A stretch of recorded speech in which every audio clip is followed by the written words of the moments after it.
જો હવે જયભાઈ અને ઓમુભાઈ મછલીને મમરા ખવડાવી રહ્યા છે અને આ તળાવની અંદર ખૂબ જ મછલીઓ છે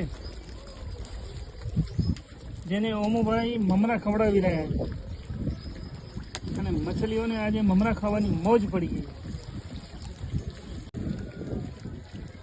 નાની નાની ફિશ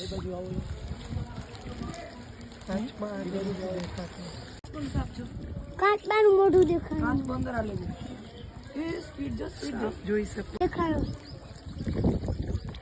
હાલ્યો ગયો દર ગોતે છે એ કાચ મગરમચ્છ છે.